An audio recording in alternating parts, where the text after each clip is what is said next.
The book, I actually wrote the book because there had been a bunch of threats on me.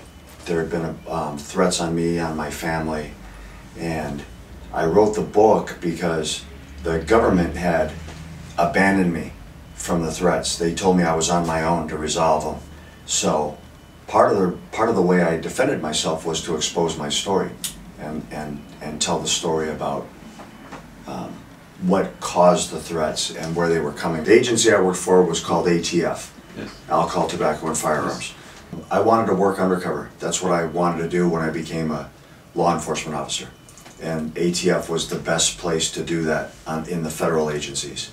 And so it was a perfect fit for me because I wanted to work undercover. I wanted to work for the feds, and ATF was the place that I landed.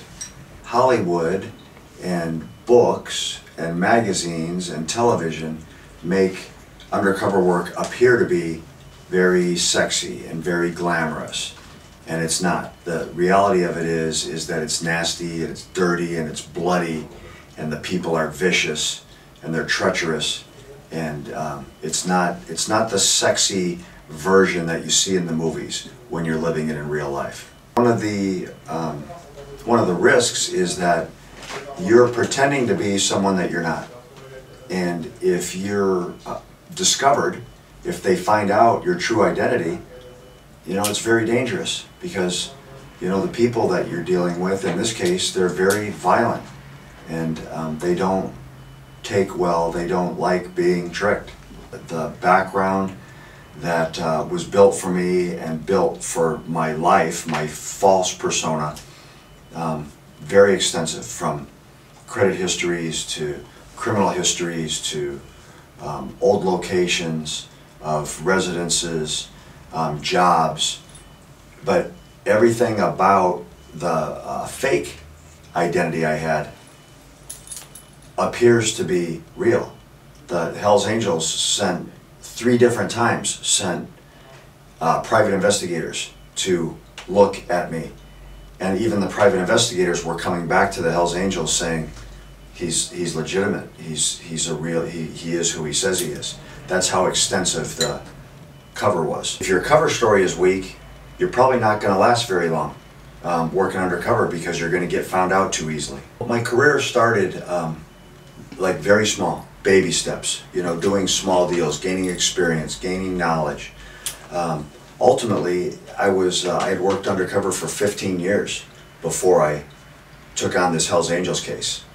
So I had a lot of experience and a lot of knowledge on how to do the job. I used the same cover story for the most part, the same persona.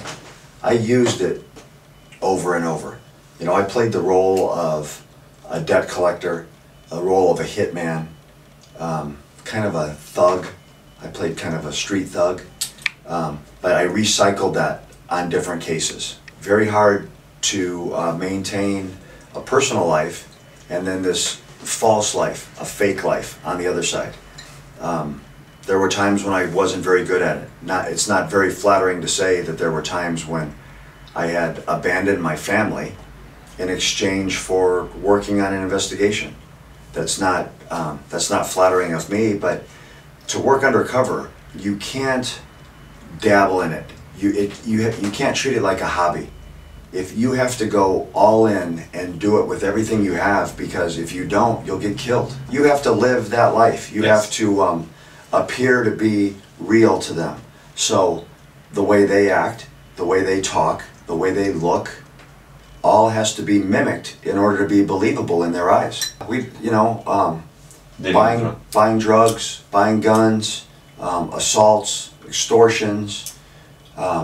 I was involved in all those types of things. I was sent out to commit murders on behalf of the gang. You know, obviously as a law enforcement officer you can't kill someone, but they were sending me on murder assignments that I had to figure out how to get around to not commit the murder, but to stay in role. My first day at work was on a Monday. I got shot on a Thursday, so 4 days. 4 days at work. This is the shirt I was wearing.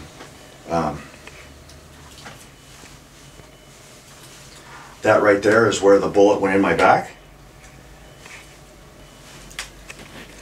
And that hole right there is where it came out the front, right there. It was really bad. So that was after 4 days, you know. But I knew what I wanted to do. I knew I wanted to do this job. That didn't scare me. It didn't change my mind. I knew this is what I wanted to do for a living. Not get shot, but I wanted to investigate the violence. It's a dangerous job because you're dealing in an undercover role with very violent and vicious people who do stuff like this, and at the same time you're tricking them. You're pretending to be someone that you're not, and so the more time you spend with them, you gain their trust, and you gain their loyalty, and you gain their friendship, and ultimately they come to love you. They come to love the person that you're pretending to be. And then when they find out that they've been tricked, you know, they become very upset, very angry over that because they've been betrayed. Well, the whole gang, the whole Hells Angels gang hates me.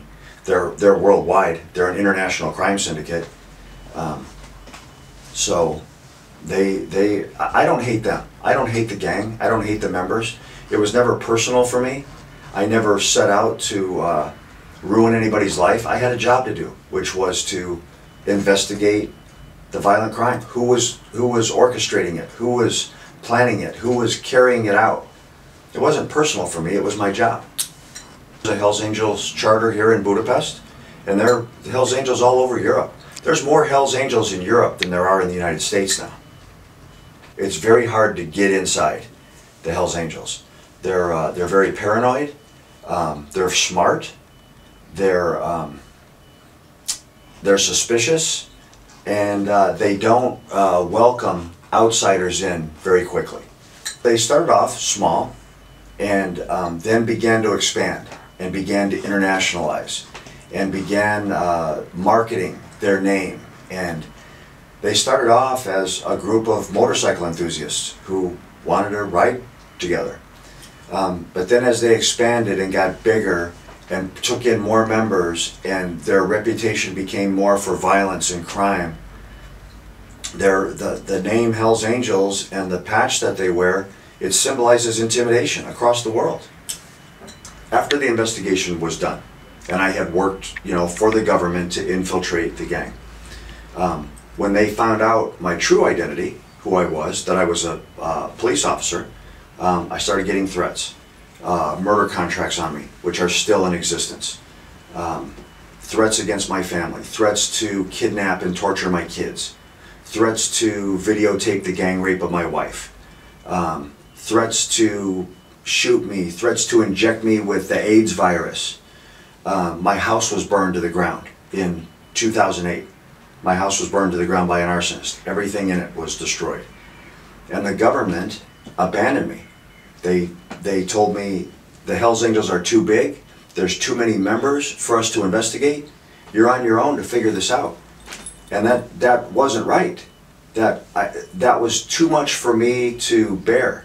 And so that is what inspired the lawsuit, to hold the government accountable for not just me, but to take care of the police officers who risk their lives to conduct these types of investigations and not be betrayed and abandoned in the end of it. I conduct my life with concern for the threats. I've seen firsthand what they're capable of. I know they're capable of carrying out the threats. But I don't live in fear, because if I let them scare me, then they won. They own me. If I let them scare me, then they're going to be dictating to me how I live my life. And I'm not the bad guy here. I wasn't the one out committing murders and rapes and drug dealing and gun running and running prostitution and doing all the things they do. I wasn't doing that. I was just the guy trying to expose it. I wasn't the bad guy. So I'm not going to live in fear. I live with concern.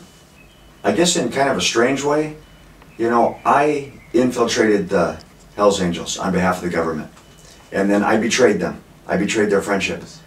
Well, the government betrayed me. You know, I had abandoned my family at times.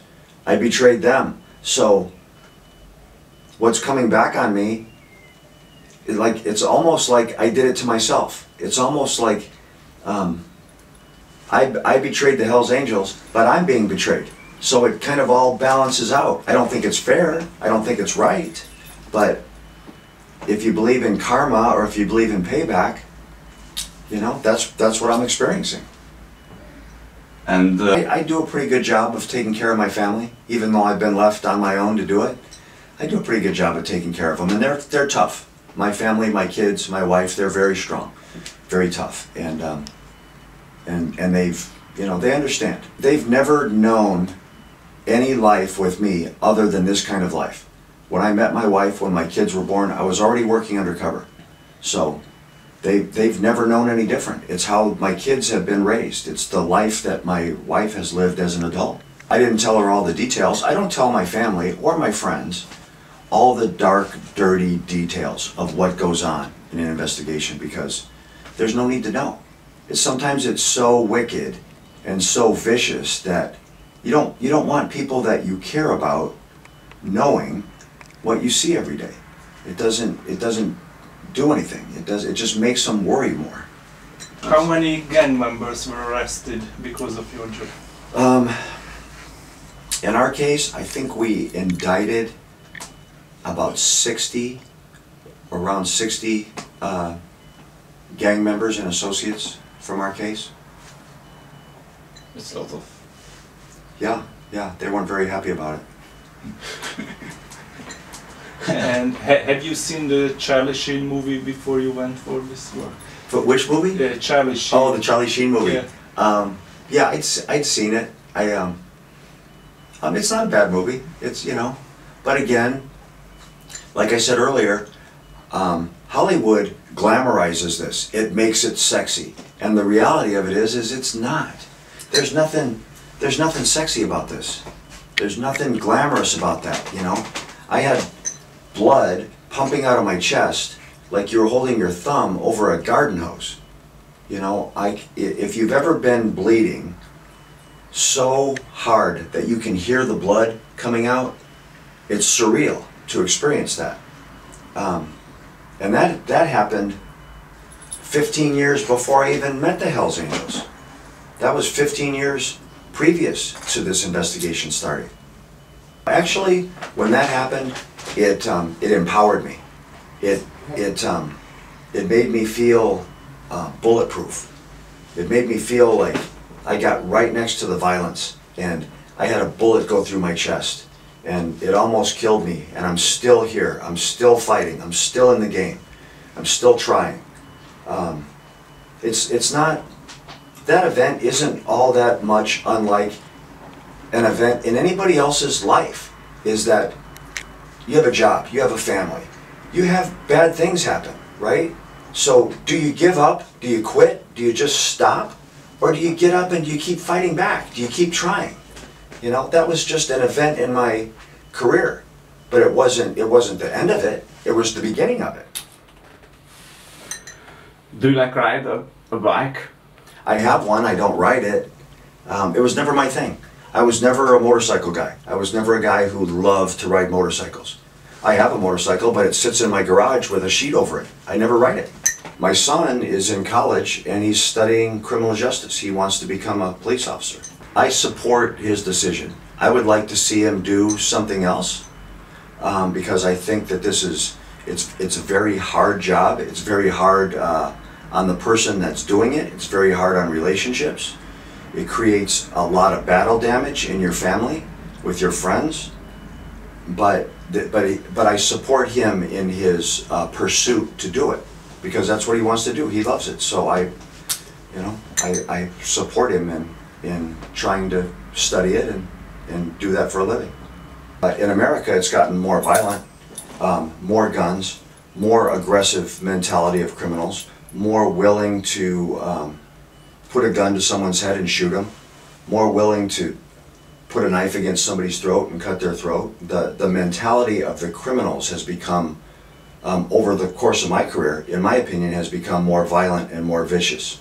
I think so. I think having done the job that I did for as long as I did, you begin to understand the mentality and the motivations and the things they do and the techniques they use. So yes, I'm much more knowledgeable about who they are and how they act now than I was when I came on the job.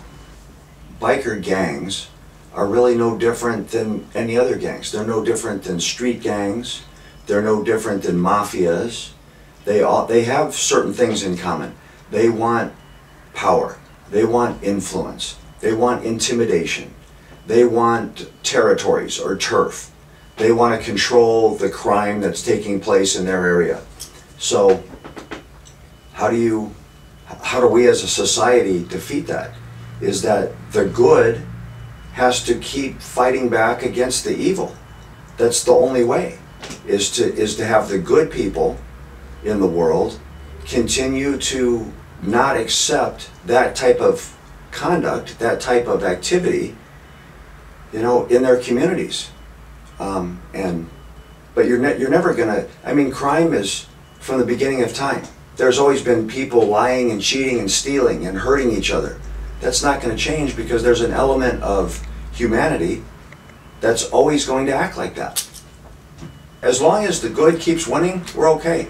As long as you as a journalist are reporting on crimes and bad things that happen, and that's the news, then we're probably in good shape. When you have to start reporting on good things that happen, and when peaceful things happen and kind things happen because they're unusual, then we're in trouble. As long as you're reporting that crime's taking place and something's being done about it, we're probably winning. But when crime becomes the normal and good things become the news, man, we're in trouble at that point.